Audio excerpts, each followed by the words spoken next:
Hola, ¿qué tal? Quizá ya no se acuerden, porque el mundo avanza y avanza muy deprisa, pero hace unos días le decíamos adiós a Joan Margarit, que fue premio Cervantes 2019. El diario ABC decía en su obituario que era el arquitecto de la palabra. Un arquitecto que jamás dejó de construir, incluso cuando el cáncer avanzaba por su cuerpo. Su última obra, que es Animal de Bosque, verá la luz en unas semanas, cuando ya nadie le pueda felicitar por el trabajo realizado, que es uno de los consuelos del artista. Yo hoy quiero despedirle con uno de sus poemas, se llama Separado, y dice así: la casa se abre a una acera donde no me espera nadie. Aquí, sin ti, un extraño. Fue aquí donde me extravié, paseo sin mí, contigo. Mi sombra es solo un error, viene de sitios más gélidos, tu corazón y tus manos. Es por lo que me marché, la vida desconocida yo la he vivido sin ti, a tu lado. Va por él, Joan Margarit, et trobarem a faltar. Y ahora volvamos a la realidad. Tengo una pregunta para Ángel y para Antonio. ¿Estáis preparados para la pregunta? Venga, dale. No están preparados. Bueno, yo la hago y luego ya me respondéis. Ángel, Antonio, ¿vosotros cómo ibais a la escuela? Pues hombre, andando. Vale, Antonio andando, ahí, así me gusta, respetando el medio ambiente. Ángela, ¿tú cómo ibas a la escuela? Pues yo normalmente iba en coche. O ya en el instituto ya iba andando porque lo tenía más cerca, pero normalmente iba en coche, claro. Bueno, Ángela es más contaminante que Antonio, una vergüenza. Bueno, nos vamos a ir a Argentina, a Chubut, al paraje del Turbio. Allí estuvo el otro día Daniel Malnati, que para quien no lo conozca, que es normal que aquí no le conozcamos, es un periodista del Canal 13 de Argentina, del programa Telenoche. Los alumnos y profesores de la escuela que hay en ese paraje debían hacer una travesía en barco por el lago y luego tenían que recorrer unos kilómetros más cuando llegaban a tierra. Lo tenían que hacer a caballo. En barco y a caballo. Te imagínate así a la escuela. Esto es algo que nosotros, desde nuestra ignorancia centralista, vemos muy lejano, casi de película, algo que dice, esto ya no puede pasar en el mundo, sigue pasando. O ha seguido pasando hasta hace muy poquito. El gobierno de Chubut la terminó de abandonar en 2019. Ya solo le quedaban 3 alumnos y 2 trabajadores. Como nadie sabía situar el Turbio en el mapa, pues a nadie le interesaba. Es así de realista. Nos interesa lo que tenemos más cerca y tal. Un amor por la educación como pocas veces vemos. Los alumnos, claro, ese era un camino muy largo. En barco y luego a caballo se tardaba 1 hora, poco más de 1 hora. Como era un trayecto que no se podía hacer todos los días, como es lógico, los alumnos dormían en la propia escuela, pasaban 10 días allí en la escuela estudiando, dando clases y demás, y 4 se iban a su casa a descansar. Esa era su vida. Una vida que no estaba en el centro de las ciudades, una vida que estaba en la escuela rural. Y el titular que tiene ese vídeo, que a mí me encanta, está en YouTube, colgado en el YouTube de Telenoche, es del programa del miércoles, si no recuerdo mal. El titular de ese vídeo de YouTube, ese reportaje de Argentina Increíble, que es como se llama la sección, el titular da mucho para reflexionar. Cuando la escuela no es esencial. Cuando la escuela no es esencial.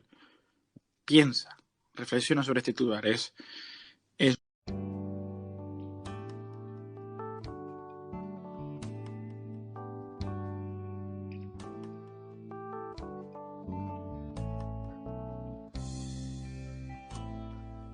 Bueno, y ahora estamos escuchando una música de jazz, vale, ya te habías dado cuenta, tampoco soy yo aquí un adivino.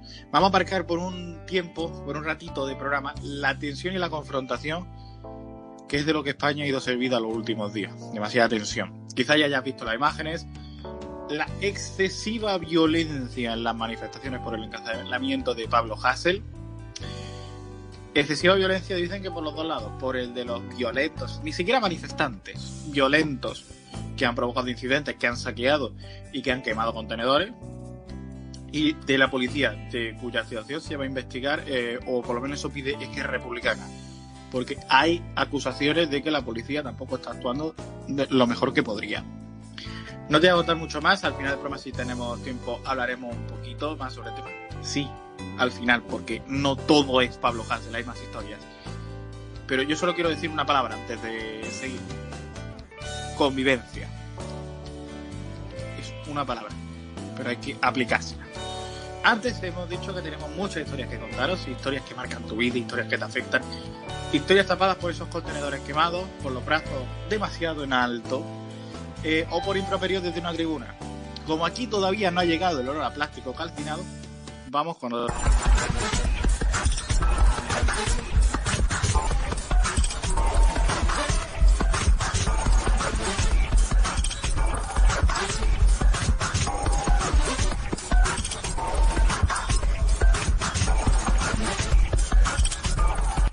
Bueno, la primera de esta historia nos lleva a la conocida como Ley Pedro Cerolo, es la Ley de Igualdad y Trato y No Discriminación, de la que el Congreso ha aprobado esta semana su tramitación. El PSOE, que es el partido que impulsó esta ley, defiende que es garantista e integral, además de respaldar su necesidad. Es una de las 3 leyes sobre el colectivo LGTBI que negoció el gobierno de coalición para la investidura, aunque Podemos ha afirmado que es un peligro para el desarrollo de las otras 2 leyes pactadas y se ha abstenido en la votación. Esta norma viene para luchar contra cualquier aspecto de discriminación, desde motivos económicos hasta sexo, además de describir las bases de la Estrategia Estatal de Igualdad de Trato y No Discriminación. Además, se creará un comisionado para trabajar en esta tarea. Se reforzará la educación y se prohibirá la discriminación a la hora de comprar una vivienda, punto que las asociaciones habían pedido ya en diversas ocasiones. La batalla entre los socios de coalición significa el intento de ambos de controlar igualdad, ministerio que actualmente está en manos de Podemos, de Irene Montero. Uno de los puntos más tensos siempre entre los partidos. Los 2 partidos quieren controlar esas políticas de igualdad. Quieren tener el control de este departamento. Carmen Calvo, por un lado, es la principal representante de ese movimiento del PSOE para controlar igualdad. Irene Montero por el lado de Podemos. ¿Qué opináis, Ángel, Antonio? Bueno, la verdad es que la ley Cerolo, bueno, supone, como decías, una base legal a esas 3 leyes, que por eso quizás desde Podemos la ven con cierta suspicacia, porque podría, digamos, servir como parche para evitar aprobar las demás, como la ley trans tan polémica, y que en el fondo la polémica viene sobre todo de que la ha propuesto el PSOE, como decías, que no tiene igualdad, que no tiene ya ese ministerio, que lo tiene Podemos. Con lo cual es extraño que no es una ley que haya contado con el ministerio. ¿Para qué existe un ministerio de igualdad si no es para este tipo de leyes? Y ya más profundamente en lo que es esta crisis de gobierno, bueno, ya aquí a título personal yo creo que posiblemente la ley trans se lleve por delante a este gobierno y ya encima unido con todo lo que estamos viendo ahora mismo, pues como decías al principio en la portada, el tema de Pablo Hasél, etcétera. Pero yo creo que el PSOE quiere mucho, como decías, el Ministerio de Igualdad, y el PSOE en general, yo pienso que nunca va a permitir que otro partido apruebe una ley que dé derechos sociales que no hayan propuesto ellos. Con lo cual yo creo porque digamos que ese es el patrimonio del PSOE dentro de lo que ideológicamente en España. Entonces, creo que esta ley intenta, digamos, crear una base que pueda servir de parche a las otras, y creo que la ley trans tiene bastante complicado pasar por ahora con el PSOE por medio. Sí, bueno, yo estoy de acuerdo con la lectura que ha hecho Antonio de lo que está ocurriendo ahora mismo. Parece ser que las políticas sociales es el talón de Aquiles de toda coalición. Hay como esa disputa, como bien dices, Carlos, de controlar. Por una parte, todo lo que tenga que ver con políticas sociales, pues bueno, tiene la idiosincrasia básicamente, en este caso, por ejemplo, resarcir y reconocer a las minorías como sujetos jurídicos de derecho, ¿no? Y evitar ese tipo de discriminaciones. Pero el punto fuerte creo que va a ser la ley trans, de la que hablaremos posteriormente, porque su polémica básicamente es como en base a matices que aportan por su parte Irene Montero y Carmen Calvo. No existe esa confrontación que es manifiesta y que los medios de comunicación se han hecho eco. Por lo tanto, pienso que al igual que Antonio, que va a ser muy complicado resolver estas disputas dentro del gobierno de coalición en torno a lo que es las políticas sociales. Creo que ahí va a estar un gran cisma, independientemente de las declaraciones tan polémicas que esta semana se han visto de Pablo Iglesias y algunos montajes que han hecho algunos medios de comunicación. Creo que ahí ahora mismo el ambiente está demasiado caliente como para que haya una resolución inmediata, o por lo menos una calma chicha. ¿Y sobre esta ley qué opináis?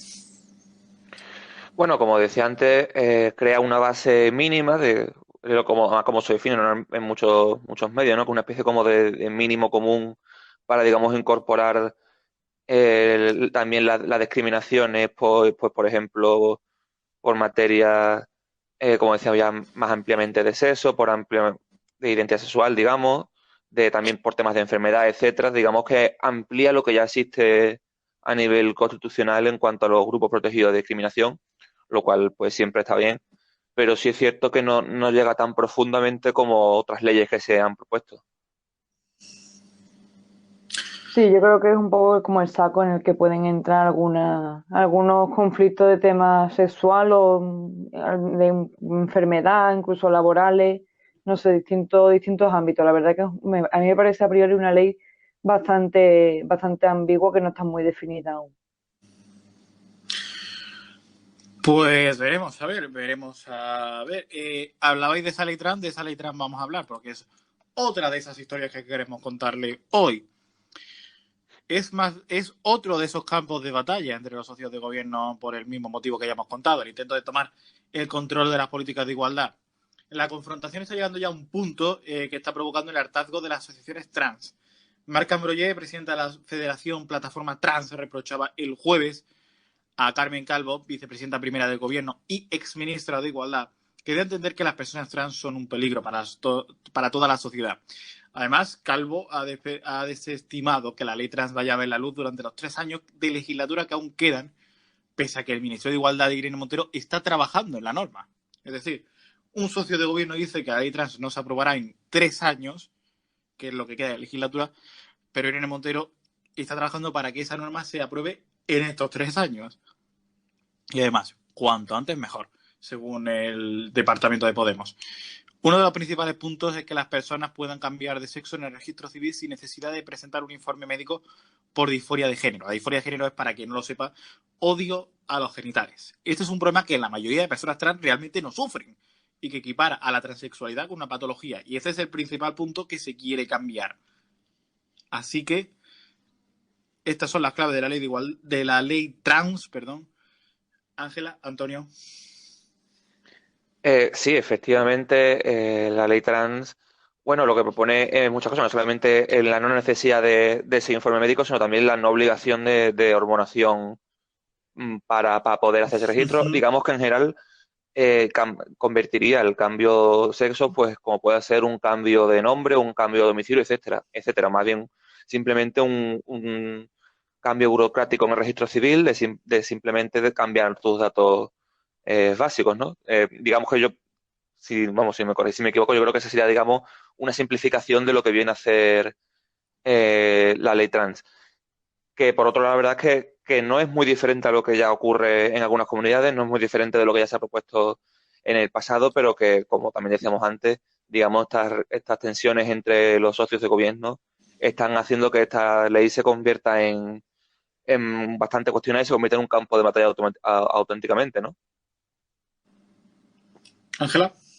Bueno, yo con respecto a la ley trans entiendo que es un tema bastante delicado, no solamente a la hora de opinar, sino a la hora de formular un discurso que tenga que ver con este tipo de temas, porque ya digo que los conceptos son bastante sinuosos y es complejo, pero a priori el derecho a la autodeterminación de género, que es así como se puede titular o así titula la ley propuesta por la ministra de Igualdad, Irene Montero, a priori está bastante bien, te quiero decir, es un reconocimiento de la propia identidad, al propio sexo y demás.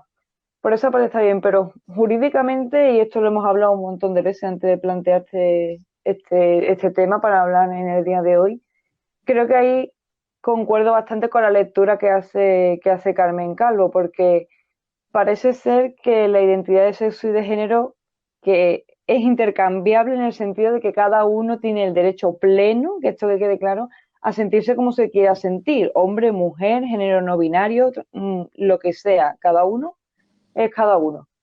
Mm, pero creo que hay que dar un paso más allá. Te quiero decir, por ejemplo, en el caso de la mujer, y esto es algo que ha dicho Carmen Calvo cuando le han preguntado sobre este proyecto, ha hecho hincapié en eso, ¿no? En que la mujer es un sujeto jurídico que precisamente tiene que pasar por muchas etapas para llegar a un punto en concreto. Y parece ser que ahora mismo que el género y el sexo pues se banaliza, ¿no? Es como que sí que en parte tiene que ver con una cuestión de sensación, de sentimiento y tal, pero que jurídicamente tú frente a una sociedad, tú estás identificado, tienes que estar identificado como un hombre, como mujer, como trans, como género no binario, como queer, como lo que sea. Entonces, yo creo que ahí está el dilema, que es que se quiere romper con el hecho de identificar, que no tienes que identificarte obligatoriamente, pero que de cara a a ser reconocido como un sujeto de derecho, yo creo que sí, y ahí es donde está el cisma, que a mí, ya digo, que quede claro que a lo mejor luego hay comentarios un poco extraños porque no se entiende lo que estoy diciendo, pero el discurso de Carmen Calvo creo que es el más acertado porque apela a la realidad de esas personas y apela a la cordura jurídica que tiene que tener esa nueva realidad. No la rechaza. Al menos ese es mi punto de vista. No Antonio. sé si se ha Sí, bueno, yo entendido creo que bien. aquí realmente más que hablar de sensación, yo creo que hay que hablar de ser, porque aquí realmente cuando se habla de las personas trans no es tanto cómo se siente uno, sino lo que es uno, que yo creo que eso ya cambia mucho, yo creo que cambia lo que el debate de lo que estamos hablando. Pero sí, jurídicamente, bueno, en principio no debería haber demasiado problema, porque ya la misma ley tiene en cuenta ese tipo de cosas y igualmente, de hecho, quizás lo que sí tiene bastante en cuenta es eso, la condición de trans, ese cambio de género a la hora de ser ya considerado jurídicamente, ¿no? De hecho, y es algo que ya comentábamos en su día, la misma ley, su artículo 14.3, ya tiene en cuenta cómo afecta este cambio de género en registral a la hora por ejemplo, el caso concreto de la ley de violencia de género, que básicamente lo que dice es que siempre se tendrá en cuenta el estatus jurídico en el momento del delito, no en el momento del juicio o en el momento en el que una persona decida, por lo que sea, cambiar de género. Yo creo que también, en cierta manera, es un poco banalizar el debate, pensar que va a haber gente que, digamos, por una cuestión o por otra, ya sea pues por supuestos beneficios para cometer un delito o por simplemente hacer una broma, va a cambiarse de género en el registro con todo lo que eso conlleva, ¿no? Yo creo que es una cuestión bastante importante, una cosa bastante trascendente como para pensar que la gente va a utilizarlo como broma, digamos, ¿no? Además, que yo esto lo equipararía un poco con el tema de la denuncia falsa, es decir, como si todos fueran a aprovechar la teoría de la denuncia falsa para defenderse con la violencia de género. Sí, de hecho, además sería incluso, el caso de las denuncias falsas sería incluso más sencillo porque, digamos, tiene menos contras, ¿no? Tiene menos problemas hacerlo, entre comillas, digamos, ¿no? Pero sí, ¿no? Y además también hay otra cosa que también se pone mucho el enfoque sobre la violencia de género, pero también es cierto que según la legislación actual en España, la violencia de género se centra totalmente sobre lo que es las relaciones de pareja o de relaciones sentimentales pasadas o presentes. Con lo cual eso tampoco, o sea, quiero decir, el caso este de que se ha hablado, por ejemplo, de un hombre, una mujer trans, un hombre haciéndose pasar por mujer trans, mejor dicho, que entra en un baño y ataca a mujeres, no entraría realmente del todo en la definición legal de violencia de género, porque no habría esa relación sentimental que se pide previamente para poder considerarlo. Entonces, creo que se utiliza mucho ambas leyes y se utiliza mucho el debate para defender determinadas posiciones políticas, pero yo pienso que también hay que tener que todo un borrador y que puede cambiar perfectamente durante este tiempo y que cambiará seguramente para poder ser aprobado en el Congreso, pero yo creo que es una ley bastante sólida en ese sentido. Además, es una ley que también está cumpliendo lo que piden las asociaciones trans y lo que un poco ya pedía también la ley andaluza trans aprobada durante el gobierno de coalición de PSOE e Izquierda Unida, que precisamente que iba sobre estos aspectos. Entonces es que en muchos casos no podía legislar sobre temas que eran en realidad competencias del Estado. Sí, eso más producción una cosa, como a la vez comunidades que sí tenían este tipo de leyes, pero el Estado no. Hay documentos que sí está registrado este cambio de esta manera, pero, o sea, si una persona, digamos, quería cambiarse registralmente su género, podía hacerlo sin, en Andalucía, por ejemplo, ¿no? Sin, digamos, pasar por estos trámites del informe médico, etcétera, pero no podía cambiar, por ejemplo, otros documentos. Entonces, con lo cual tenía en sus mismos documentos una discrepancia en cuanto al mismo género, incluso al nombre, etcétera. Entonces, yo creo que también esto es importante normalizar esta ley, normalizar en el sentido de unificar todas las comunidades, unificar todos los territorios para que tenga, digamos, una homogeneidad y una persona no tenga, pues en su, yo qué sé, tarjeta sanitaria una identidad, en su DNI otra, en su registro civil otro. Creo que esto es importante normalizarlo. Ángela. Sí, yo ahí estoy de acuerdo contigo, sobre todo con la puntualización que has hecho con el tema de la violencia de género. Es una definición muy, muy, muy escueta, porque básicamente se recalca las relaciones de pareja, pero entre un hombre y una mujer. Es decir, no dentro de la violencia de género no se contempla transexuales, por ejemplo, ni homosexuales, ni lesbianas, ni este tipo de cosas, porque entienden que la relación es como de la supremacía del hombre sobre la mujer. Y esto es un punto que se debería de cambiar, pero vamos, radicalmente, porque la violencia no entiende ni de sexo, ni de género, ni de nada. Existe en todos los ámbitos. Y por otra parte, es lo último que tú has dicho, que es un poco resumen, y lo que a mí me preocupa es que haya un control y esa homogeneidad, que a mí me parece perfecto el proyecto de ley, pero quiero que exista esa homogeneidad, ese control y ese orden, porque como tú bien dices, no se puede banalizar esto de, no, dependiendo de lo que vaya a hacer hoy, me siento tal o me siento cual. No, yo eso ni lo pienso ni entiendo que pueda suceder, pero sí que es verdad que sí lo que más me preocupa es ese control de los datos de esa persona para que luego no haya ningún problema, ¿no? Pues vamos con otro tema, porque el Congreso de Diputados también ha sido escenario esta semana de otro debate polémico. Y si te soy sincero, esta confrontación sí que ha pasado desapercibida en los medios. Te voy a leer el titular de preferente. Es uno de los pocos titulares que te puedo leer. El Congreso de Diputados da la espalda a las agencias. PSOE y Unidas Podemos, Esquerra Republicana y BNG votan en contra de crear un plan de ayudas que garantice la solvencia y sostenibilidad del sector de agencias de viajes. Las empresas del sector, las más afectadas por la crisis del COVID-19, llevan desde el inicio de la pandemia reclamando ayudas directas. Y te lo vuelvo a repetir, este es uno de los pocos titulares que te puedo leer. Ha sido muy difícil, muy difícil, ver algo, alguna noticia, algún dato en los grandes medios. Ha sido muy difícil. Y me preguntarás que si los medios no lo cuentan, ¿por qué nosotros sí? Fíjate por eso. Por eso.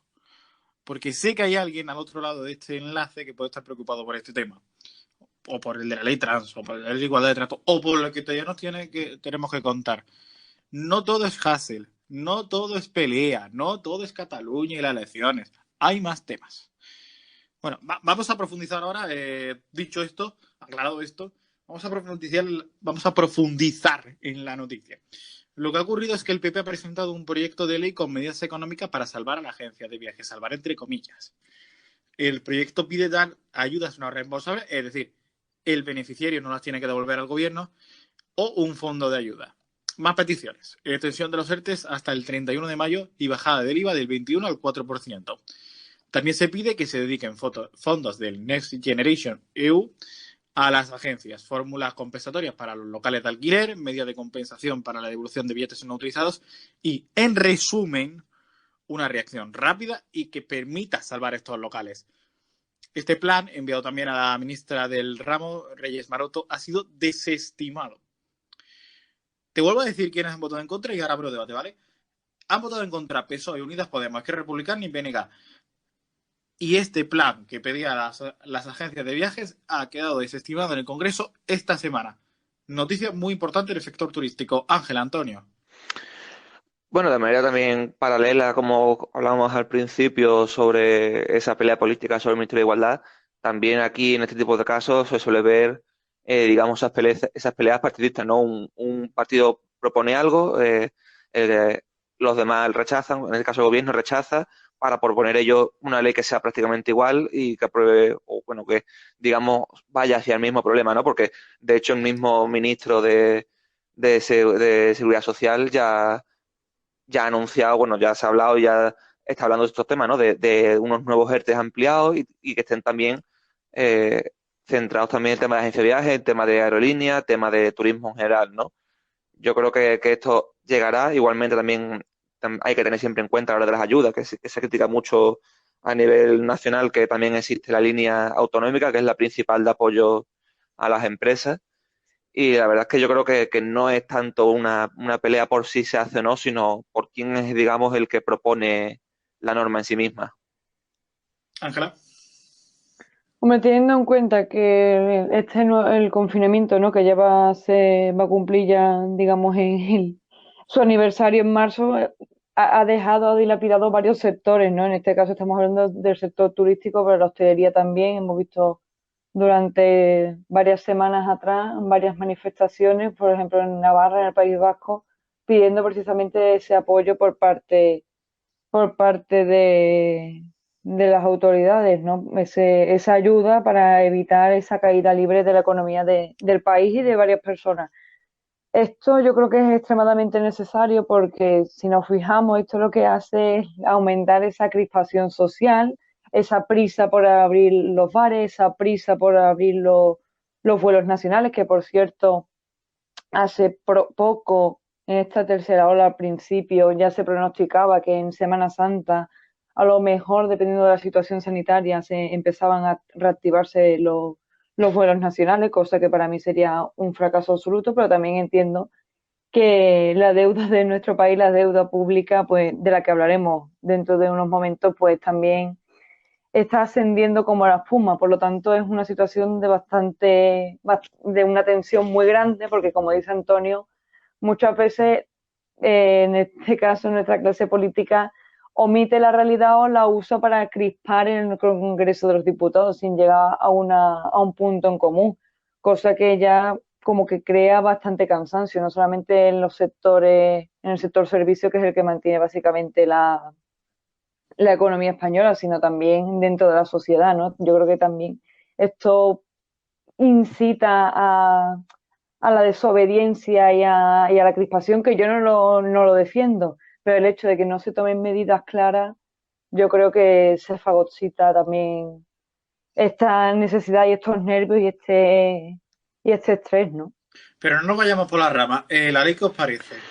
Bueno, la ley es, digamos, una propuesta de eso para intentar, digamos, adaptarse a a la situación de intentar que a esa ayuda al turismo que realmente va a ser. Yo creo que estaremos todos de acuerdo que mientras el resto de la economía se siga recuperando poco a poco, el turismo va a estar mucho más tiempo parado, ¿no? Entonces, entiendo que es algo necesario lo que propone, pero de nuevo es que no deja de ser lo mismo en lo que ya estaba trabajando para la misma, ¿no? Y no deja de ser lo mismo en lo que ya están trabajando las comunidades. Entonces, digamos que aquí lo que entramos son en estas peleas de discurso más que en la ley en sí misma. Ángela. Por supuesto, es un fondo, una recuperación necesaria y es un sector como de tantos que hay que aplicarle estas ayudas. Y yo entiendo esa demanda porque, ya digo, teniendo en cuenta que el sector servicios es el que mantiene a nuestro país, entiendo que el sector turístico sea el que esté más tenso por esa situación de inestabilidad. A mí lo que me preocupa, aparte de todo, de esta necesaria ayuda, no solamente a ese sector, sino al resto también, es el hecho de que sea un arma de discusión dentro del Congreso de los Diputados. Ahí es donde está el fallo, porque yo creo que entra en cabeza de cualquier persona el hecho de que exijan ayudas para recuperarse, como están haciendo el resto de países. Lo que pasa es que es lo que dice Antonio, también hay que tener en cuenta para qué y en base a qué se usa este tipo de proyectos y, como ya digo, de situaciones, si es para solucionar o es para ver quién lleva la voz cantante. Pues es una ley que yo la veo, preparando este programa la veía y yo creo que es muy interesante y yo creo que hubiera sido interesante haberla aprobado ya. Yo creo que son medidas económicas que a la agencia de viaje les puede venir muy bien, es decir, no va a ser su gran salvador, pero les puede venir muy bien. Ayudas no reembolsables, IVA, leo por aquí también locales de alquiler, devolución de billetes, medidas que yo creo que les podría haber venido muy bien. Que aquí entre la batalla partidista me da bastante pena, o sea, yo creo que cuando uno tiene una agencia de viajes lo que piensa en cómo paga, cómo come cómo lleva dinero a su familia, no en que en quién se apunta el tanto. Es decir, la política está cayendo en esos niveles porque está cayendo en todos los temas que estamos tratando, pero a mí me parece tremendo, terrible para pensar, para debatir un día profundamente, porque la política está llegando a estos niveles de vergüenza ajena. Es decir, PSOE y Unidas Podemos, Esquerra Republicana y BNG, te lo vuelvo a decir, han sido los que han desestimado esta ley. ¿Por qué? Porque la ha presentado el PP. Es que no tiene más. Es que si la presenta el PP es mala, si la presenta el PSOE es buena. Y al revés. Es que no tiene sentido ninguno. Pero, en fin. Os quiero preguntar también sobre la deuda pública. Ahora que ha sacado Ángela el tema, ¿cómo veis el tema de la deuda pública? Para que no lo sepa, yo leí el otro día un tuit del diario.es, si no recuerdo mal, que decía que la deuda pública había llegado a niveles que no se veían desde que perdimos Cuba. Que eso es cosa que ninguno de los que estamos aquí hemos vivido. Bueno, Antonio, obviamente era algo obvio que iba a ocurrir y que España seguirá creciendo mucho en deuda en los próximos meses, porque básicamente España es un país que vive de dos cosas, ha habido de dos cosas siempre, que es del turismo y de la burbuja inmobiliaria, que eso ya explotó en su día. Entonces ahora mismo estamos viendo básicamente el sector servicio, lo que viene a ser el turismo, lo que viene a ser los bares, etcétera. Con lo cual una pandemia como el COVID, esto pues desaparece, es imposible mantener esta economía, es imposible que no crezca esa deuda a estos niveles altos, ¿no? De todos modos, tampoco, o sea, ahora mismo estamos en un 117% del PIB, que no después de haber estado por bastantes años durante la época de Rajoy por encima del 100%, lo cual tampoco es que sea una subida muy alta, pero también igualmente hay que tener en cuenta que a nivel mundial también existe un incremento grandísimo de la deuda, y no solamente por la pandemia del COVID. Desde prácticamente 2019 viene habiendo un crecimiento masivo de la deuda, de un crecimiento ya que hay siempre permanente, y es que la deuda no es que esté igualada, es que siempre históricamente ha ido creciendo, ha ido en ascenso, a nivel mundial quiero decir, y eso en los últimos año y medio, 2 años, está creciendo a un ritmo bastante alto. También por esa crisis que se estaba fraguando y de la que se estaba empezando a hablar antes de que explotara todo el tema del COVID. Ángela. Sí, bueno, teniendo en cuenta, yo el otro día preparando el programa leí que desde 1902 exactamente, esto lo dice el economista, no se registraban unos datos tan escalofriantes, ¿no? Como ya dice Antonio, ese 117% del PIB se debe y el déficit público en torno a ese 8%, 8-12%, creo que se debe un poco también a este esfuerzo que ha hecho el país, bueno, que está haciendo por el tema de los ERTE, ayudas a los autónomos y este tipo de cosas que crean ese peso sobre nuestra economía.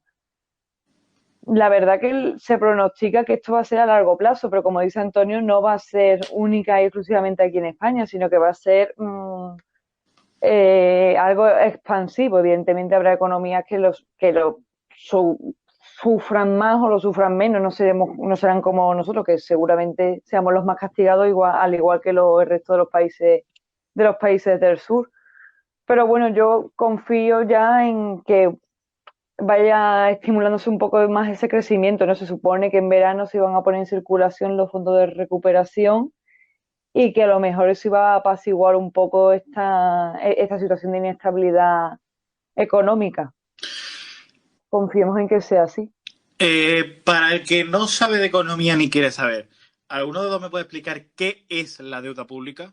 En pocas palabras. Bueno, la deuda pública no deja de ser la consecuencia del déficit. Un Estado tiene unas cuentas que, digamos, es un ejercicio bastante tramposo porque no es comparable, pero para compararlo con lo que puede ser una vivienda, gastas más de lo que ingresas, eso se va acumulando, y la deuda es todo eso que debes, digamos, que has ido acumulando en tu deuda. Pero de todos modos, yo decía que es tramposo porque no se puede comparar eh, la deuda de un país con la deuda de una persona o de una empresa, porque no funciona igual. De hecho, por ejemplo, un caso muy importante, el caso de Japón, que lleva años ya por encima del 200% de su PIB en deuda y sigue siendo una de las economías punteras, y no hay ningún problema en términos generales con esa deuda, ¿no? O igual que Estados Unidos, que tiene también una deuda grandísima.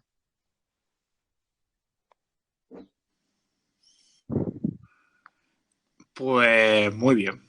Pues este tema de la deuda pública no lo queríamos dejar de mencionar. Abrimos ahora mirada internacional. Texas atraviesa una de sus peores crisis de energía en la historia. Un temporal de nieve ha provocado el colapso en el suministro eléctrico del estado. El gas se congeló en los oleoductos, las refinerías se detuvieron y los pozos de petróleo están dañados. En resumen, Texas sin luz y desde el fin de semana sin agua. Y la primera pregunta que nos surge es, ¿qué ha hecho el senador que representa al estado? Pues ha cogido un vuelo y se ha ido a Cancún. Según su testimonio, tras estallar la polémica, en un viaje express para acompañar a su hija y volver. Pero, en lo peor de la crisis, el senador a Cancún. Ese senador es un viejo conocido de quien sigue con algo de profundidad lo que pasa en Estados Unidos, en la política de Estados Unidos. Es Ted Cruz. Se hizo popular en 2016 cuando fue el principal rival que tuvo Trump en las primarias del Partido Republicano. Su nombre, de hecho, había sonado para heredar el trono de Trump, que está retirado de la vida política por unos ciudadanos que se cansaron rápido del hombre del pelo amarillo. Hoy, Ted Cruz ya no es el principal enemigo de Trump. Hoy está políticamente herido de muerte. Hablamos primero de lo que ha pasado con la luz y el agua y luego ya hablamos de Ted Cruz, ¿vale? Ángela, Antonio. Sí, bueno, lo que ha ocurrido en Texas básicamente es la consecuencia de la liberación masiva del mercado unido a esta tormenta de frío que es de récord, ¿no? Básicamente en Estados Unidos existen tres grandes líneas eléctricas, una para toda la mitad oeste, otra para la mitad este y otra únicamente para Texas, que está separado del resto del país de lo que viene a ser la red eléctrica. Esto ha provocado que una vez ha venido el temporal que se ha cargado la infraestructura propia del Estado, sea imposible que del resto del país se circule hacia allí energía, con lo cual ha dejado a la gente pues con básicamente, por decirlo así, hablando en plata, con una mano delante y otra atrás, ¿no? Porque ha habido tuberías que reventaban, depuradoras que no funcionaban, la presión del agua ha bajado poniendo en peligro su potabilidad y básicamente durante varios días había muchas personas con la electricidad y el agua cortada y lo que es peor, aquellos que sí tenían suministro lo han hecho lo van a hacer pagando unas facturas completamente demenciales, ¿no?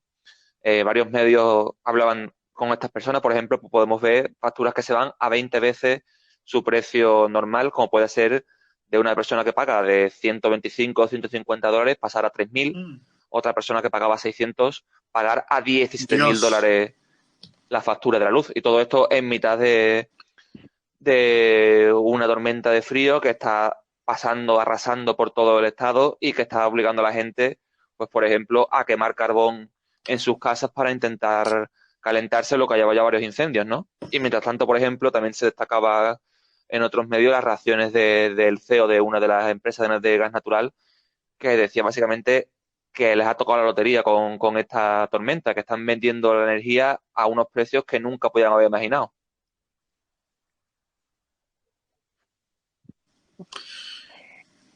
Ángela.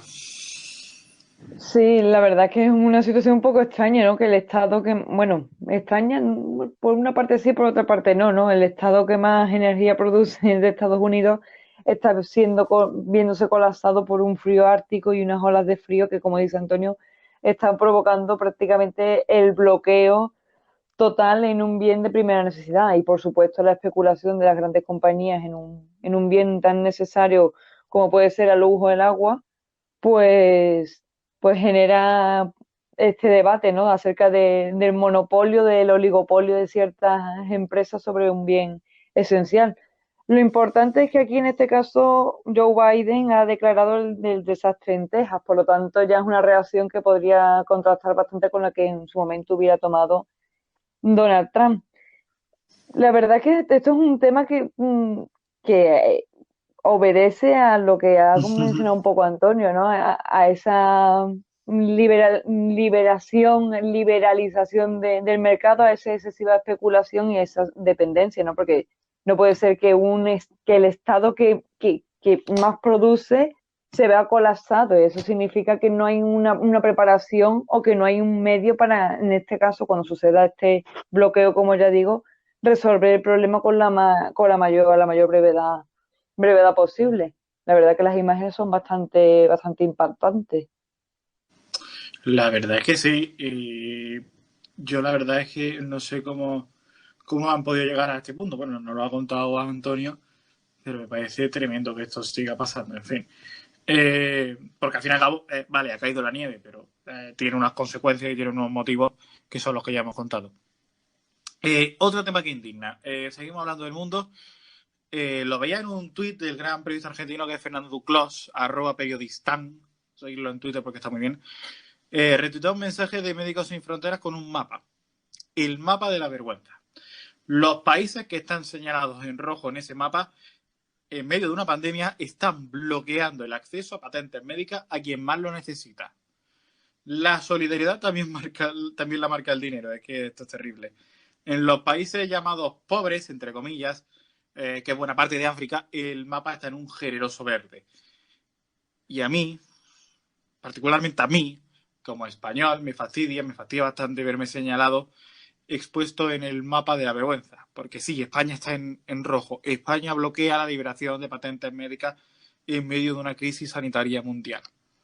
Compartimos el sonrojo, nunca mejor dicho, con buena parte de Europa, Estados Unidos y Australia, entre otros. Nosotros, los buenos. En fin, esto es terrible. ¿Qué opináis, Ángela, Bueno, Antonio? sí, además, esto viene después de que a nivel europeo se haya hablado precisamente y se haya estado hace unos días o hace unas semanas hablando sobre la posibilidad digamos, suspender estas patentes a nivel europeo para que los países pudieran tomar control de esa patente de AstraZeneca que con estos problemas que había, ¿no? Cuando no había suministro para que los mismos países pudieran producir, ¿no? La verdad es que si miras el mapa, como decía, claro, se ve claramente mayoritariamente el primer mundo, Europa, Australia, Japón, Estados Unidos y algunos países de Latinoamérica, Chile, Brasil y Ecuador, que son los que están en contra de esta ley, ¿no? También yo creo que es muy interesante el caso de China, que está en el lado de los que apoyan sin dudas esta, o sea, con la mayor esta propuesta que no deja de estar dentro de ese, digamos, esfuerzo que están haciendo a nivel internacional, ya sea por réditos políticos a nivel de prensa o por, digamos, intentar aportar en esta situación de apoyar profundamente esta liberación de patentes para que todos los países puedan acceder a ella, que la verdad es que, hombre, en tiempos como una pandemia, de hecho es algo que muchas leyes internacionales y estatales tienen que consideran, ¿no? Que en un caso de necesidad sanitaria, en un caso de crisis profunda, se puede realmente tomar estas patentes y utilizarlas para el bien común de manera, digamos, temporal, ¿no? Que yo creo que claramente en esta situación en la que estamos viviendo se cumplen todos estos preceptos. Ángela. Sí, bueno, yo prácticamente puedo hacer una lectura siempre contemplando el último brote también de ébola que se ha detectado en ciertas partes de África, que también reactiva el debate del estado de estos países considerados, bueno, está COVAX, ¿no? Que se encarga supuestamente de la partida de vacunas que le corresponde, entre comillas, a estos países que siempre han estado bajo el yugo de Occidente, y esto es un poco la lectura que se puede hacer, ¿no? De la diferencia que hay entre aquellos países que se tienen vacunas para vacunar a su población casi 3 veces, que contrasta con casi que estos países pobres, al menos 70, se calculan no podrán vacunarse durante 2021. Creo que esto es una falta y una... Yo creo que esto es un tema, una materia de derechos humanos totalmente. Creo que se le está negando un derecho y se está jugando en base a, evidentemente, la economía, la potencia de los países ricos sobre los pobres, que parece que esto es una dicotomía que ya se ha borrado o que es un topicazo, pero estamos viendo que se reitera. De hecho, uno de los países que encabeza esa lista de acumular dosis de vacuna para vacunar incluso 5 o 6 veces es Canadá. Yo creo que esto evidentemente no se debería de permitir porque es un problema de salud mundial, no es algo exclusivo de nosotros los europeos, y que evidentemente necesita una regularidad y un control para que esto no suceda, porque ¿sabes qué es lo que puede pasar luego, no? Que luego ¿Qué va a pasar? justifiquemos los rebrotes que puedan sucederse. Una vez que esto se haya estabilizado, probablemente haya un rebrote en estos países pobres y se les reproche, se les responsabilice a ellos del problema, de un problema que se puede extender, perdón, al resto del mundo. Por lo tanto, ahí está el doble instrumento este, ¿no? culpabilizar, pero al mismo tiempo impido que tengas acceso a la vacuna, que a día de hoy es el único arma para frenar este virus. Yo creo que esto es para hacérselo mirar bastante, sobre todo desde nuestra parte, desde la parte de Occidente. A mí la verdad es que me da vergüenza participar en ese mapa efectivamente de la vergüenza. Me parece terrible. No sé a vosotros, porque España está ahí. Claro, obviamente, está España con el resto de la Unión Europea, ¿no? Al fin y al cabo, pagaron grandes sumas de dinero por tener, digamos, preferencia en esas primeras dosis y obviamente ahora están defendiendo su posición para tener esas dosis y que no, digamos, perder ese dinero por nada, liberalizando las patentes, ¿no? Obviamente, pues una desgracia que en momentos como este ya ocurrió realmente en un principio, ¿no? Cuando las farmacéuticas competían entre ellas por ver quién era el primero en sacar la vacuna, en vez de colaborar y sacar una vacuna mejor y más rápida, porque seguro que hubiera sido más rápido si hubieran compartido datos, si hubieran compartido el proceso de creación de la vacuna. Pero al final, pues no es más que consecuencia del mundo en el que vivimos, ¿no? Y no es tampoco ninguna sorpresa. Ángela.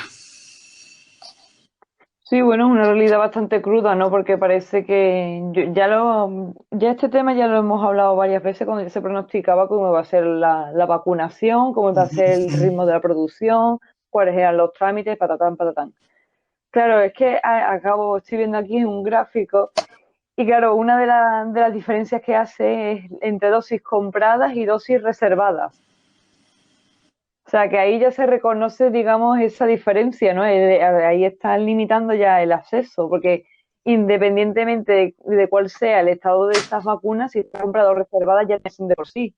Por lo tanto, si miramos este gráfico que lo estoy consultando en el público, Estados Unidos tiene 1 billón 10.000 millones de dosis compradas frente a casi el doble de dosis reservadas. Si nos vamos a COVAX, únicamente cuenta con 700 millones de dosis compradas. O sea que la diferencia que hay es bastante notable, pero como ya digo, luego recurriremos a estos datos para usarlos en nuestro favor y responsabilizarlos de todos los problemas habidos y por haber que tengan que ver la parte nosotros, en la Unión Europea y en el resto del mundo. En fin, solidaridad. Solidaridad de nosotros, lo bueno. Terminamos con un tema de salud y también del mundo. Rusia ha notificado a la OMS casos de la cepa H5N8 de gripe aviar en humanos. Hay 7 trabajadores de una granja avícola contagiados y el material genético se ha aislado para ser estudiado. Aunque es una enfermedad muy contagiosa y letal en aves, los trabajadores no han sufrido problemas serios de salud. Y no hay que temer a una situación de momento como la pandemia del COVID, porque hay muchos medios que ya están sembrando la duda de si nos vamos a morir todos. Aunque nos parecía interesante contarles esta noticia porque ha sido catalogada por la autoridad de Rosas como importante descubrimiento científico. Ángel, Antonio, un comentario muy breve sobre Sí, bueno, esta ya desde noticia. 2015 se encontraron algunos casos de otra cepa también de la gripe aviar. La verdad es que, pues, obviamente, pequeños casos muy dispersos en el tiempo, obviamente, pues siempre hay, ¿no? Lo que pasa que, como decían, no es algo que realmente sea importante a gran escala. Ángela. Sí, básicamente con el tema este de la pandemia han aparecido varios pronosticadores, varios gurús que predicen ya el final del mundo. Ha sido un problema que como todas las crisis y todas las enfermedades evolucionan, a veces se manifiestan, a veces no, pero bueno, supongo que ya que estamos enfrentando esta gran pandemia, creo que ya la ciencia habrá avanzado y estará avanzando para solucionar estos problemas que ya se pronostican de cara a un futuro cercano. Y nuestra sección de todas las semanas, el negro de la semana, se lo dedicamos esta semana a tema Hasser, la agresión policial en Valencia a una periodista de A.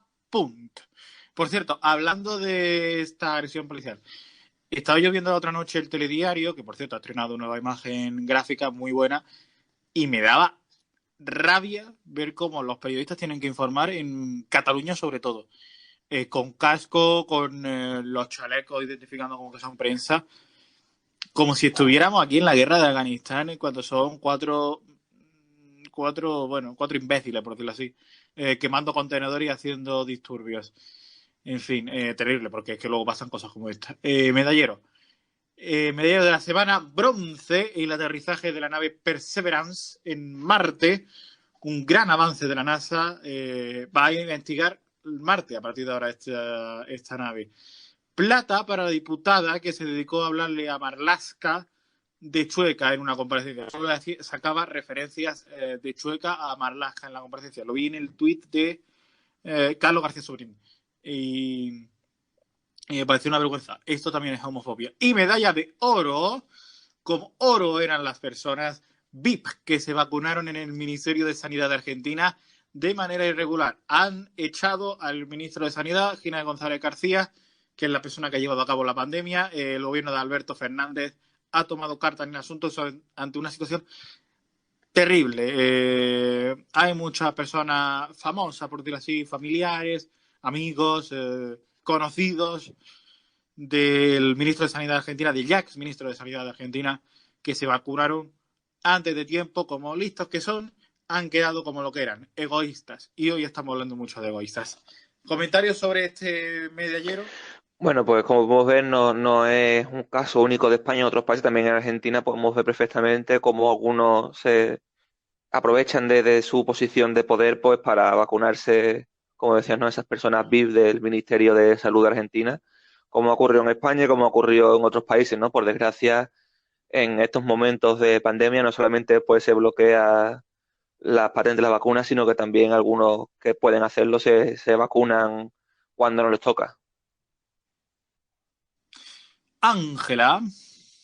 Y bueno, básicamente yo voy a destacar de lo que has comentado, Carlos, dos, básicamente, que es el estado de la profesión periodística en momentos como lo que se están viviendo en Cataluña, de una violencia extrema, una violencia que tiene que ser condenada por todo aquel ser racional, por esa falta de protección y sobre todo por la falta de reconocimiento que tienen los periodistas que están, como tú bien has dicho, poco menos que a pie de guerra, a un metro de los violentos y enfrentándose a fuegos en medio de las calles catalanas, ¿no? Y por otra parte, el discurso homófobo al señor Marlaska cada vez que se pone al micrófono, que cada político, cada miembro de la oposición tiene la oportunidad de hacer comentarios a, bueno, que parece ser un asunto de gran relevancia pública como es Chueca, ¿no? Que tiene, gracias a esos comentarios, pues tiene una publicidad casi bestial. Efectivamente, este tipo de comentarios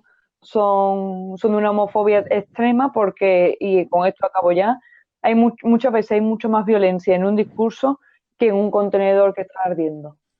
Pues sí. Quiero aclarar algo. También hay homosexuales fuera de Chueca y también hay bisexuales fuera de Chueca y también hay transexuales fuera de Chueca, ¿eh? Y es que cualquier día lo va a ver uno de esas personas normales, heterosexuales normales, fuera de Chueca y se va a asustar, pero no, también tienen derechos, son personas. Conviene recalcarlo, es que no están encerrados en una cárcel que se llama Chueca, sino que también pueden andar, tienen derechos, pueden ser ministros, pueden desarrollar su carrera sin que todo el día le estemos recordando su condición, su orientación sexual. Es decir, estaría bien, ya estamos en 2021, ¿de verdad vamos a seguir con estos juegos tan absurdos? En fin. Noticias. Mira, hablando de temas LGTB. El otro día el Parlamento obligó a Adelante Andalucía a quitar la bandera LGTB del despacho que tienen en el Parlamento. ¿Por qué? Porque se le ha puesto al lado los de la Falange que no tienen representación parlamentaria, pero tienen despacho en el Parlamento. Y pusieron, claro, la bandera de la Falange. Y han dicho, sí, pues todas las banderas fuera. ¿Cuál también? La LGTB que tenía Adelante Andalucía. Así que Adelante Andalucía ha denunciado que le han obligado a quitar la bandera LGTB. Comparar una bandera de odio con una bandera de derecho me parece terrible. No sé, ¿vosotros qué os parece? Sí, bueno, ya digamos la diputada esta de la Falange que se había ascendido de Vox, pues puso esa bandera y eso es lo que ha provocado que para intentar eliminar esa tensión se haya quitado también la visibilización de los derechos LGTB, lo cual obviamente pues es una pena bastante grande. Ángela. Sí, bueno, este es lo que ha sucedido, que efectivamente converge en un tema que parece ser que es el tema, yo creo que será del año, que es el tema de la libertad de expresión. Evidentemente comparto el hecho de que se equipare una bandera de derecho con una bandera que incita al odio extremo, creo que es un error tremendo. Pero bueno, esto también se puede comparar con el caso de tratamiento que ha tenido el caso de Pablo Hasél, que cada uno puede pensar lo que quiera, y lo que ocurrió en el cementerio de la Almudena, ¿no? Con ese homenaje a la División Azul. ¿Por qué unos se cubren de una manera y se interpretan de una y otros de otra? Pues bueno, eso también luego quedará para la reflexión de cada uno. Pero la libertad de expresión, hay que dejarlo muy claro, tiene unos límites.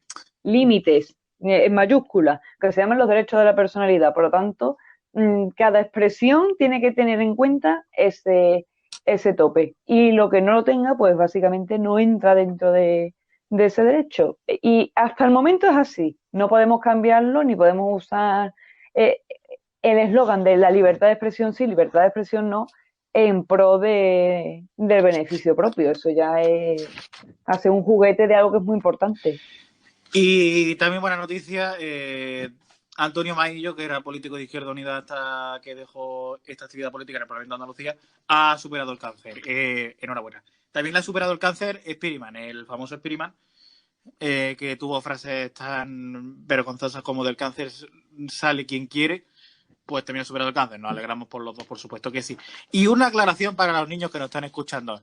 Niños, si veis un homosexual por la calle, os podéis acercar a él. No es un monstruo, es una persona, os podéis acercar, no os va a morder. Que luego en el Parlamento hay quien dice que solo están en Chueca, pero no, también andan por la calle, por tu misma calle, tened cuidado. En fin, información deportiva, gracias Ángela, gracias Antonio, vaya país, 2021, en fin. Gracias Ángela, gracias Antonio. A ti, Carlos.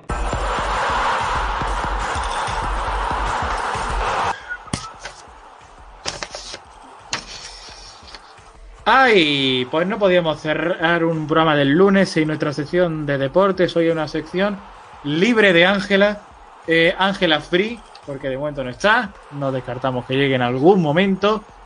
Pero antes tenemos a Romerola. Buenas, Carlos, ¿qué tal? Romero, socorrista de Málaga y del mundo entero. Y Antonio, ¿qué pasa? Hola otra vez. Hola de nuevo, hijo. Bueno, primer tema de la jornada. Jornada de Champions, que es un tema que quizá ya se haya un poco desactualizado, pero lo vamos a contar hoy igualmente, porque el jueves tuvimos lo del Asperger y entonces no íbamos a mezclar los temas. Un buen especial, el del Asperger. Bueno, tema de Champions, ¿por dónde queréis empezar a hablar? Bueno, yo sé que Romero seguro que quiere empezar por la participación española y sobre todo por ese gran duelo entre el Barça y el PSG, ¿no? Sí, bueno, yo creo que lo más significante sería la derrota del Barcelona en su campo con un 1-4 y la verdad que deja la eliminatoria prácticamente sentenciada a la espera de, bueno, ese partido de vuelta en el Parque de los Príncipes, pero prácticamente con una renta de 3 goles y prácticamente imposible para el equipo de Koeman. Por otra parte, bueno, destacar también el partido de Sánchez Pizjuán entre el Sevilla y el Borussia Dortmund, donde el equipo alemán se impuso por un 2-3 con un doblete de Erling Haaland, que vive un momento bastante bueno, sobre todo a nivel de goles y en Champions. Y bueno, la verdad que en general estamos viendo que los equipos españoles pues están cayendo en Champions y bueno, esto da bastante que pensar y bueno, ya hablaremos de eso, pero centrarme principalmente en las derrotas tanto de Sevilla, Barcelona y bueno, la verdad que en caso del Sevilla sí que la eliminatoria puede estar más abierta, le valdría al equipo de Julen Lopetegui con un 2-0, un 0-2 porque el campo del Borussia en la vuelta. Así que bueno, veremos a ver cómo deparan las dos eliminatorias. Sí, Antonio. además, sí, el PSG además estaba, recordemos, sin Neymar, sin una de sus grandes estrellas, ¿no? Y tuvo que salir Mbappé al rescate con un hat-trick. Además, claro, no solamente es que sea un 1-4, sino que por ese tiene que meter el Barça 4 goles en el próximo partido, ¿no? Que parece bastante complicado, aunque bueno, precisamente con el PSG ya se marcó una gran remontada hace unos años, aquel 6-1. Pero la verdad es que ahora mismo yo creo que es muy complicado el Barça, tal y como está, que consiga remontar esa situación, porque hemos visto que un PSG bastante sólido, bastante jugando lo que sabe jugar, y el Barça pues sigue, digamos, como hemos visto otras veces, un poquito perdido. El Sevilla sí tiene quizás más oportunidad, porque esos 2 goles sí es una cosa, yo creo que estaremos de acuerdo, bastante más manejable, con posibilidad de remontar, aunque la verdad es que son 2 resultados bastante malos, ¿no? La verdad es que ahora mismo, como dice Romero, los equipos españoles están perdiendo mucho. Seguramente el Madrid no tendrá muchos problemas con el Atlanta, veremos el Atlético con el Chelsea, pero puede ser una temporada un poco gris para los equipos españoles. Bueno, en Madrid parte con 9 bajas, prácticamente seguro. Benzema está prácticamente confirmado que no llega al partido y bueno, veremos con los jugadores disponibles lo que puede hacer con lo que puede hacer Zidane. La verdad que tiene jugadores de mérito, eso no se puede, no lo podemos decir. Y bueno, la verdad que también la eliminatoria del Chelsea Atlético será un partidazo. El Atlético parte con la paja de Carrasco, Versálico y Jiménez, muy importante en defensa. Y bueno, la verdad que, como tú dices, los equipos españoles pues están cayendo en Europa de una manera bastante grave y bueno, la eliminatoria del Barça, como he dicho, está prácticamente sentenciada, pero no se puede dar por perdido nunca un equipo como el Barça, más sabiendo los antecedentes que hay, como esa remontada que hicieron ya épica con un 6-1 en la vuelta en el Camp Nou. Bueno, quería hablar también, Romero, me la ha mandado el tema, hablando de la Champions en esta jornada, ¿quién creéis que va a ganar la Liga? Porque por lo visto ha caído el Atlético de Madrid, si no me equivoco, y no está la cosa tan clara. Creo que quería hablar de ese tema, ¿no? Bueno, la Liga está totalmente abierta ante la derrota del Atlético, el empate del Barcelona en casa contra el Cádiz y esa victoria del Real Madrid en Pucela, pues deja la Liga totalmente abierta. Veremos si al Atlético le puede la presión. En 2 semanas hay un decisivo derbi en el Wanda Atlético-Real Madrid, que eso prácticamente podrá dictar sentencia de cara a la recta final de la liga. Y bueno, todavía hay mucho que decir por parte de los 3 equipos de arriba, así que yo no daba la liga por terminada en Navidad, cuando el Atlético partía con gran ventaja, y ni mucho menos le doy la liga ahora mismo, estando la diferencia que estamos. Sí, aún así el Atlético sigue estando con un partido jugado menos, que eso creo que no hay que olvidarlo, y que son potencialmente 3 puntos más de distancia, pero es cierto que el Atlético quizá entra en una especie como de pequeña crisis, ¿no? Los últimos 4 partidos solo ha ganado uno, 2 empates, estas derrotas este fin de semana. Quizá eso le añade un poquito de intensidad a la liga, que parecía hace unas semanas que prácticamente el Atlético iba como un cohete y que era su año. Yo aún así creo que sigue siendo favorito con bastante distancia el Atlético, porque realmente de los 3 equipos es el único que está siendo consistente en el tiempo, el único que tiene un bloque sólido, porque si realmente en esta sección de deporte prácticamente toda la semana o el Madrid o el Barça están pasando una pequeña crisis en su equipo o a nivel institucional, con lo cual yo creo que es una cosa que siempre afecta, ¿no? Yo creo que el Atlético sigue partiendo como favorito. Y estos resultados del Atlético se deben a que, entre otras cosas, hay un dato que le deja muy mal al equipo, y es que lleva 7 partidos consecutivos marcando. Que si consigue en el Chelsea, en el partido contra el Chelsea, encajar otro gol, superaría la racha de Quique Sánchez Flores en 2011-2012.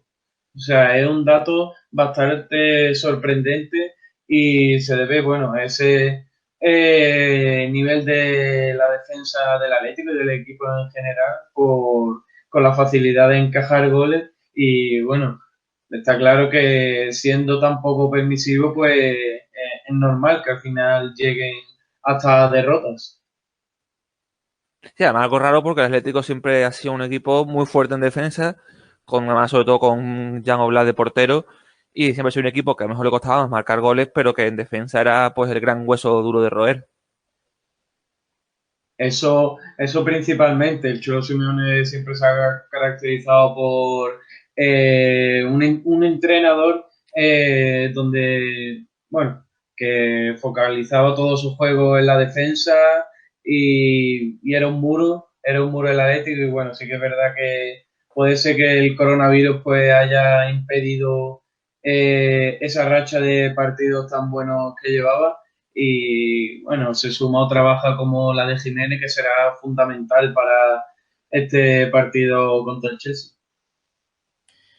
Pues muy bien, estaremos pendientes de lo que haga hoy. Vamos con un poquito de mal tiempo, pero no quería cerrar la información del deporte sin que Antonio, que yo sé que le gusta mucho el básquet, me comentará la polémica que ha habido sobre Pau Gasol. Porque yo leí que volvía al Barça, pero él luego dijo como que, a ver, que volvía, pero que primero iba a su lesión, que tampoco lo esperáramos para este fin de semana. ¿Sabéis algo más sobre este tema? Bueno, sí, se anunció en varios medios de comunicación, en varios medios deportivos, que había firmado por el Barça, por el baloncesto, y él mismo, como decía, entre comillas, lo desmintió diciendo que ahora mismo estaba recuperándose y que cuando hubiera algo que anunciar, él mismo lo haría a través de sus redes. Lo cierto es que hay poco tiempo, porque tienen hasta el miércoles a las 6 de la tarde, es cuando se cierra el plazo de inscripción en la Euroliga, y entendemos que la voluntad del Barça es ficharlo antes para que pueda jugar esta competición, ¿no? La verdad es que es una situación que se venía hablando ya un tiempo, esta temporada, incluso la anterior, de Pau Gasol poder volver a Europa. Y si volviera, pues obviamente parecía lógico que fuera el Barça. Y la verdad es que, claro, viene una situación muy complicada. Ya, pues, esta temporada y la anterior sin jugar al baloncesto por la lesión, la recaída que tuvo en el pie. Y obviamente, pues, su voluntad es intentar coger forma de cara a los próximos Juegos Olímpicos en Tokio, que digamos sería pues su gran cierre de carrera, ¿no? Entonces, no sería un fichaje, digamos, al uso de gran estrella, sino que sería una manera también de intentar, digamos, rehabilitar e intentar coger fuerzas mientras aporta un poquito al equipo, ¿no? No sería como un gran fichaje para el equipo. Claro, pero un poco Gasol también en este momento se la está, entre comillas, jugando, porque tú imagínate que está todavía con el pie no muy bien. Tú imagínate que ahora tiene una lesión más grave jugando con el Barça. Adiós Juegos Olímpicos, que es la gracia de que él se despida por todo lo alto. Sí, pero realmente, o sea, yo creo que en este sentido hay poco que arriesgar, porque recordemos, bueno, Pau Gasol cumplirá este verano 41 años y ya no es ningún secreto que seguramente casi seguro que después de los Juegos Olímpicos, si consigue disputarlo, anunciará su retirada, ¿no? Entonces realmente es intentar esta lesión que lleva arrastrando, como decía, mucho tiempo y que ahora mismo está sin forma ninguna, terminar de recuperarse, terminar de coger forma para poder jugar. Si no sé, o sea, realmente ahora mismo no estaría para jugar los Juegos Olímpicos, ¿no? Entonces entiendo que por eso está tomando esta decisión, para poder, digamos, tener alguna manera de entrar en ese equipo olímpico. Romero. Sí, la verdad que, como dice Antonio, pues bueno, Pau Gasol a través de ese tweet pues no ha querido todavía confirmar nada ante esas especulaciones de los medios de comunicación, pero bueno, sí que es verdad que el objetivo era pues regresar al Barcelona, que puede ser seguramente un escaparate para el objetivo que él tiene, que es jugar los Juegos Olímpicos y bueno, con el fin de poner el broche a su carrera y claro, eligió el Barcelona, su primer equipo y bueno, la verdad que se cierra el mercado el miércoles en la fecha límite de inscripción y veremos qué pasa, veremos si finalmente firma por el Club Blaugrana.